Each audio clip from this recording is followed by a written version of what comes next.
Hey, Commanders Nation, what's up? Today's video is unmissable and will blow your minds. We've talked a lot about the team's new era, the changes, the arrival of new players, and the renewed hope. But what I'm about to show you is proof that the NFL world is looking at us differently, and that could mean something huge for our future. Stay tuned until the end, because today we have a lot of behind-the-scenes Commanders info. And of course, don't forget to like the video. It's just one click, and it helps me a lot. To start, we know the Washington Commanders have been getting a lot more attention lately than in recent years, and for me, as a fan, that's music to my ears. Fortunately, all this attention has a very good reason behind it. Our team went from rock bottom, the last place in the league, and transformed into one of the coolest stories to follow in 2024, becoming a kind of NFL darling for 2025. It's a turnaround we've been waiting for a long time. This change in status is so real that I get the impression even Dallas Cowboys fans are a little uncomfortable. Just imagine, we're suddenly part of a conversation that, in their minds, should be exclusively about their favorite team. It's good to see that we're bothering them and being taken seriously by rivals and the national media. On a recent episode of Good Morning Football, John Robinson, a former NFL executive who knows the game inside and out, was asked who he saw as the biggest threat to the Philadelphia Eagles in the NFC East. The question was clearly aimed at him to talk about the Cowboys, who always consider themselves the main challengers. But to my surprise and delight, instead of answering what everyone expected and pointing to Dallas as the main candidate, Robinson surprised everyone. He took the opportunity to explain in detail why he believes, based on the team's moves and what he's seen, that it's actually the Washington Commanders who represent the biggest threat to the Eagles in our division. It blew me away. I think the Washington team probably had the best shot, okay? Robinson said on the show. They traded for Tunsil. They drafted Connolly in the first round, and Debo was added. A lot of things are going right for Adam Peters and Dan Quinn. It's incredible to hear a guy with his experience acknowledging the good work being done here. He continued, reinforcing his view. And I think if anybody has a chance to change what the Eagles are doing in the league right now, it's probably Washington more than Dallas. For me, hearing this from a former league executive on a national program is a very strong signal that we're on the right track. He even added that he thinks Dallas is probably a year away from being a real threat. As Robinson mentioned, the addition of two heavyweight offensive tackles, Laremy Tunsil, who came via trade, and Josh Conerly Jr., whom we selected in the first round of the draft, has made our team ready to take a quantum leap in the offensive line. Even with the possibility of guard Sam Cosmi missing some or all of the 2025 season due to a projected injury, these reinforcements protecting our quarterback are crucial and show the management's priorities.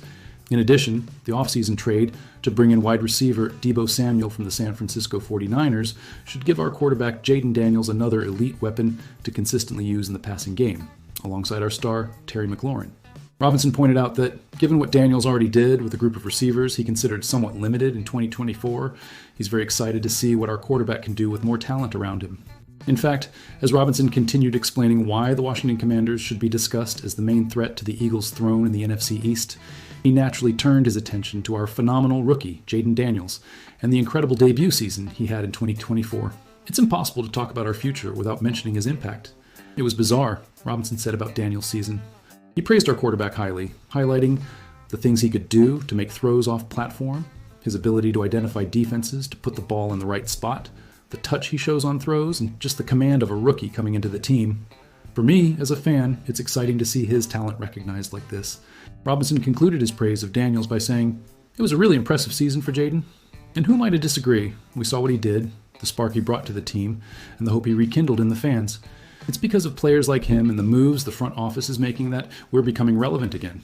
John Robinson's support for the Washington Commanders caught at least some of the other panelists by surprise. I noticed that the next panelist, when beginning their comments, used that classic phrase to try to redirect the conversation. Yes, back to Dallas, showing that the original intention was to focus on the Cowboys, but our team's performance and moves simply couldn't be ignored. Whether or not it was in the show's script, we, as Washington fans, may not be entirely used to hearing our team's name mentioned on a national program, when the initial goal was to highlight the Cowboys. But it was a very welcome twist in the narrative for a change and shows that respect for our team is growing. This shift in perception is something Jaden Daniels and his teammates will try to maintain as much as possible. They know that attention is increasing, and with it, expectations. But this is good pressure, the pressure of those who are building something important and have the potential to surprise many people next season. We're seeing the new management, led by Adam Peters and with Dan Quinn at the helm, assembling a team that not only has talent, but also has the right mentality to compete. The additions to the offensive line and receiving corps show that they are focused on giving Jaden Daniels the tools he needs to shine and take our offense to the next level. And it's not just the offense that's getting attention. The defense is also being reinforced, and Dan Quinn's aggressive philosophy promises to make a difference. When you have a balanced team with a promising offense and a defense that can pressure opponents, you become a real threat to anyone in the league, including the current division champions. This conversation on Good Morning Football is a powerful reminder that the Washington Commanders are no longer the punching bag of the NFC East. We've made bold moves, brought in impact talent, and have a quarterback who is the face of the franchise for the future. We're building something solid, and other teams and analysts have already noticed it. For me, this is proof that the hope we feel isn't just fan optimism. There are concrete reasons to believe that our team can compete for the division title and, who knows, go even further. We're on the right track, and every positive news item like this only increases our confidence and excitement for the next season.